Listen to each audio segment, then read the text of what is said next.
2 Maccabees, chapter 15, that Nicanor, hearing that Judas and his company were in the region of Samaria, resolved to attack them with complete safety on the day of rest, when the Jews who were compelled to follow him said, "Don't destroy so savagely and barbarously,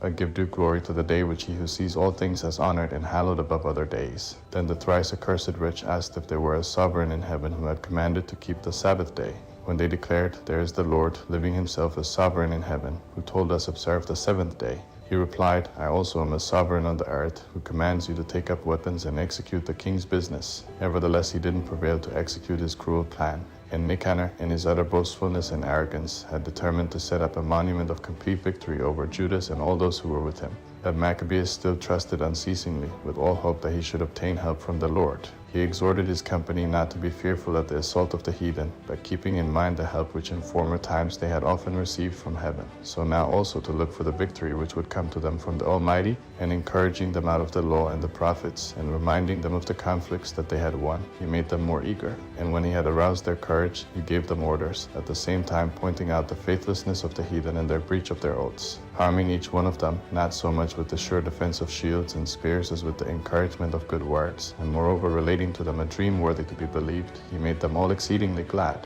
The vision of that dream was this: Onias, he who had been high priest, a noble and good man, modest in bearing, yet gentle in manner and well-spoken, and trained from a child in all points of virtue, with outstretched hands invoking blessings on the whole body of the Jews. Then he saw a man appear, of venerable age and exceeding glory, and the dignity around him was wonderful and most majestic. Onias answered and said, "This is the lover of the kindred, he who prays much for the people and the holy city, Jeremiah the prophet of God." Jeremiah stretched out his right hand and delivered to Judas a gold sword, and in giving it addressed him thus: "Take this holy sword, a gift from God, with which you shall strike down the adversaries." Being encouraged by the words of Judas, which were noble and effective, and able to incite to virtue and to stir the souls of the young to manly courage, they determined not to carry on a campaign, but nobly to bear down upon the enemy, and fighting hand to hand with all courage bring the matter to a conclusion.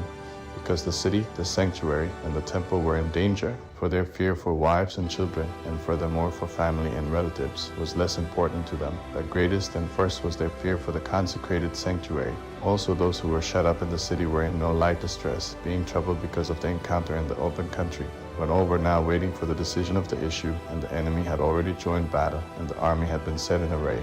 and the elephants brought back to a convenient post, and the cavalry deployed on the flanks. Maccabees, perceiving the presence of the troops, and the various weapons with which they were equipped, and the savageness of the elephant, holding up his hands to heaven, called upon the Lord who works wonders, knowing that success comes not by weapons, but that, according to how the Lord judges, he gains the victory for those who are worthy. And calling upon God, he said this: "You, O sovereign Lord, send your angel in the time of King Hezekiah of Judah." And he killed of the army of Sennacherib as many as 185,000. So now also, O sovereign of the heavens, send a good angel before us to bring terror and trembling. Through the greatness of your arm let them be stricken with dismay who with blasphemy have come here against your holy people. As he finished these words, Nicanor and his company advanced with trumpets and victory songs. But Judas and his company joined battle with the enemy with invocation and prayers. Fighting with their hands and praying to God with their hearts, they killed no less than 35,000 men, being made exceedingly glad by the manifestation of God. When the engagement was over and they were returning again with joy, they recognized Nicanor lying dead in full armor.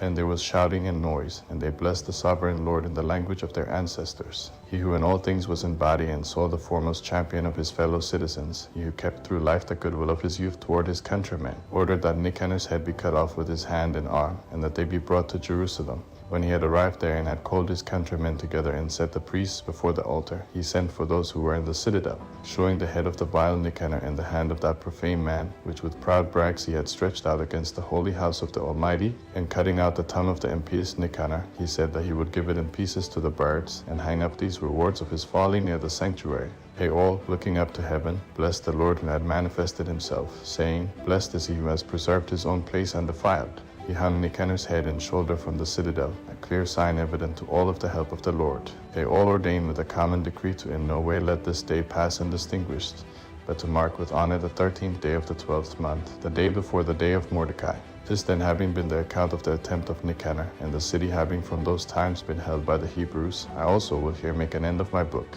If I have written well and to the point in my story, this is what I myself desired. that if it's poorly done and mediocre, this is the best I could do. For as it is distasteful to drink wine alone, and likewise to drink water alone, while the mingling of wine with water at once gives full pleasantness to the flavor, so also the fashioning of the language delights the ears of those who read the story. Here is the end.